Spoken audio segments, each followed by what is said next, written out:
Folks, welcome back. My name is Rudy. You're watching Alpha Investments. Today we're going to be talking about Fallout, or lack thereof Fallout. So, we are a couple weeks away from the infamous Fallout Magic the Gathering Universes Beyond crossover, and there is quite the hype and drama surrounding it. As of the filming of this video, you're already seeing a bunch of stores and pre-orders being canceled, and whenever we have this repricing that goes up really quickly, you tend to see a lot of swings in emotion and drama. And then it feeds on itself, because then everybody who was like, oh, no big deal. I'm Rudy, I'm not going to worry about it. I already pre-ordered. I'm locked in. I got nothing to be afraid of. And then when the stores start canceling all those pre-orders that were placed between that $2 to $250 a collector box, because they claim out of stock, some are telling the truth, some may not be telling the truth, and they're going to relist it, $300-$400. And yeah. When those people get canceled, it takes all those customers, it puts them right back into the pool of buyers, and it puts more upward pressure on it. That's why a lot of these new Magic sets are kind of, I don't want to really call it like a momentum trade, but a lot of people online consider these that, once we see that momentum of FOMO kicking in, it's very difficult to slow it down. We saw similar things with like Disney Lorcana. Everybody kept saying they're going to go to 1,000 a box, 500 a box. And Disney Lorcana, the first set, well, it did almost hit $500 a box. It was insane. But, Ravensburg, and of course their puzzle piece company, said that they were going to reprint the shit out of it. And they also did that, and they brought the price all the way back down to around that MSRP range. Keep in mind, every single Universes Beyond crossover that Magic has done so far they seem very cautious with it. And I've been saying, I think the reason for this is because they're using someone else's IP. And when you look at what happened with like MetaZoo with Hello Kitty, when they use another company's IP, I think Hasbro, unlike the zoo, realized the importance of being extra careful, because they can't really let some other company's brand collapse and look bad.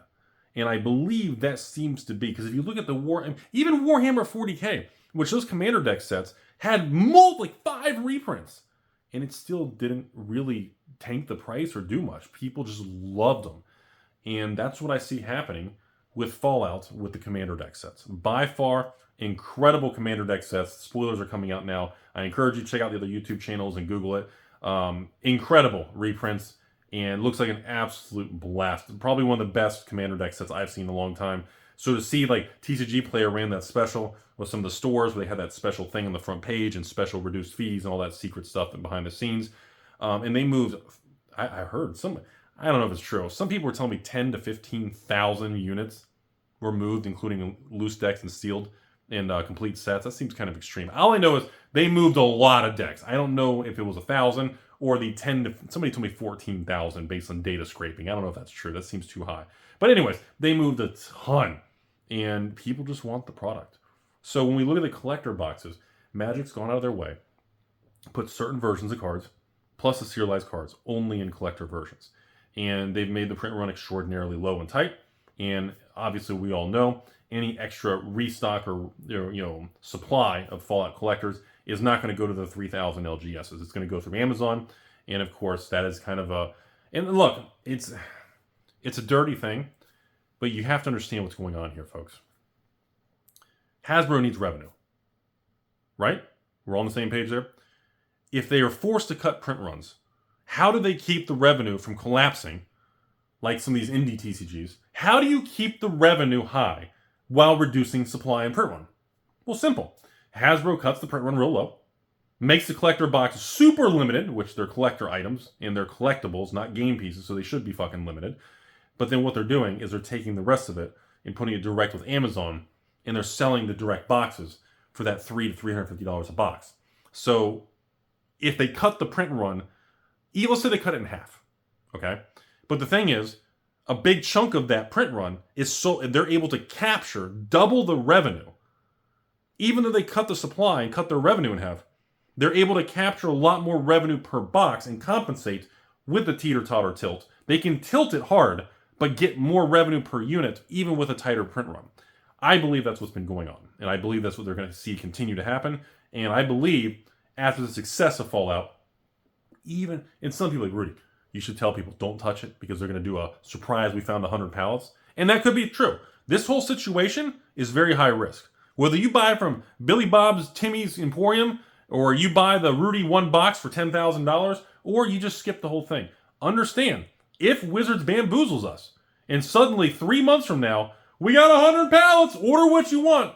Oh, it's fucked. It's all going to collapse. You're going to see just problems everywhere. Now, do I think that's going to happen? If this was 2022 or 2023, when they are overprinting and they weren't adjusting quick enough, I would say yes. In 2024, in this market cycle, with how tight layoffs at Hasbro, how tight these print runs after Ixalan, after Ravnica, and now Murders of Carlo's foreclosed face and X's. Dude, after what happened with Karlov Manor and the lack of revenue with the play boxes, no stores restocking play boxes. So the revenue that Hasbro expected to get from WotC from selling an extra 10, 20, 30, 40, 50,000 play boxes is not going to happen. Okay? They're going to have to literally contact distribution, offer them at half price to distributors, for distributors to restock them to allow stores to buy them at a cheaper price than the bamboozling they did at release with all of us. And because of that, I with this Fallout thing, you have another company involved. You're using another IP. If they fuck that up, when it comes to time for Final Fantasy and Assassin's Creed and Marvel, those companies are going to be like, whoa, wait a minute. You use that other company, you collapsed the price, and there was all kinds of social media talking about how you collapsed that brand and made us look bad. Therefore, no, I do not believe that we're going to get this major reprint, restock surprise. That's what I want to give. That's my opinion on this situation, everybody. Now, based on that being said, if you want a lot of boxes, I don't have them. If I'm trying to put together a little sale where you can get like one little Fallout box, but like I said, you're going to have to order from multiple stores you trust. And although if you think this whole thing is really risky, I encourage you all to not buy it. Just say, fuck it, sit it out, wait to see what happens. But if Wizards holds true, and we have a Lord of the Rings special type situation where it comes out and it's flat or it drops, and then within 90 days it just fucking shoots straight up to $400 or $500 a box, then yeah, you're going to be pretty upset with yourself. But at the same time, it may come out and they may bamboozle us. We don't know the answer to that. But the fact this is Universes Beyond, and the fact we have other companies' IPs, I'm stressing that over and over with you all. You cannot discount the risk-reward situation. Hasbro can't... Look, Dr. Cox and Cynthia want the future with crossovers like Weiss. They want IPs. They want to use the Final Fantasy. Can you imagine the Marvel sets in the future with different Marvel heroes or versions or equipment or swords or hammers or shields of one of ones, one of tens? Can you imagine the potential for them for hundreds of millions or billions in revenue? It's massive. And they are not going to risk the Costa Concordia cruise ship into an iceberg or running up on the land for hitting on the chicks in the bar. They're not going to risk tilting the boat. There's too much money on the line. And I would, assuming these people think long term, and assuming these individuals are smart, and assuming these individuals actually think things through, they would not risk a collapse on Fallout. And the last thing I want to add, look at Doctor Who. Doctor Who had nowhere near the size of followers, people who love it, the way Fallout does. Fallout's not Lord of the Rings level, but Fallout is bigger than Doctor Who. The amount of you all messaging me, even public people who hate me, not even patrons, who send me emails, the amount of people at Rudy, I went to my local store, they let me pre-order one box of Fallout Collectors. Can I pre-order more from you? No, you can't. And the amount of people excited for this, and the amount of positive... I have not seen a pre-order Magic set in a spoiler season where everybody's fucking happy.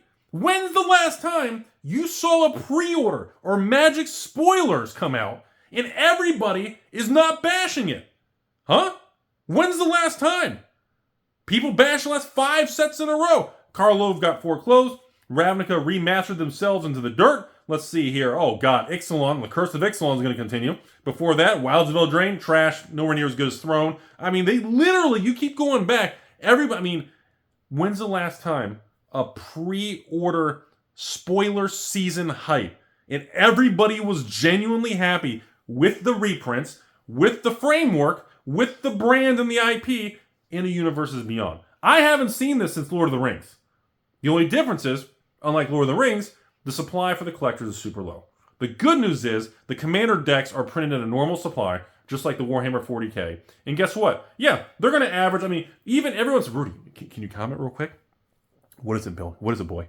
You got to comment about TCG Player, the dump with all the Commander decks. I already told you all. Yeah, they sold a bunch. Yeah, but Rudy, it was like 165 plus tax. That's incredible. That's a normal like 180 shipped. That like 180 to 190 is what the price should be anyways. I mean, good for that store who partnered with TCG Player so they get their fucking fees waived and get a special thing that, you know, all the secret things that you're not allowed to say publicly and the public doesn't understand how they go, but they do these backroom things on eBay. You send these things, they waive your fees and give you credits and everything. Can I even legally say that publicly? We'll edit the video. It's all, I made that up. Sorry, everybody. And it's these, you know, 180 something shipped for the Fallout Commander decks on TCG Player that thousands of people bought. That's a great price. That's a great, fair price.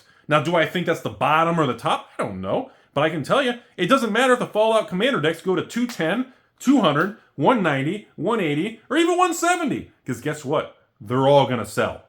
They're all going to sell. If you want a store that just wants to fire sell them at the, what's the store cost? 140s, 150?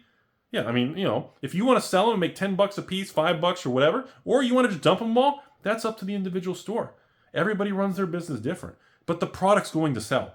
Again, people want it. They're happy with the cards. Sure, the power level's not really good. You know, it's a 1-drop that's a 30-30 indestructible, you know, cascade 5 times. You know, but it's a good product. It has good frameworks, good theme, good flavor, good reprints. It's a good product. It's going to sell. So, moving forward, that's right. That's my viewpoint on all this stuff, okay?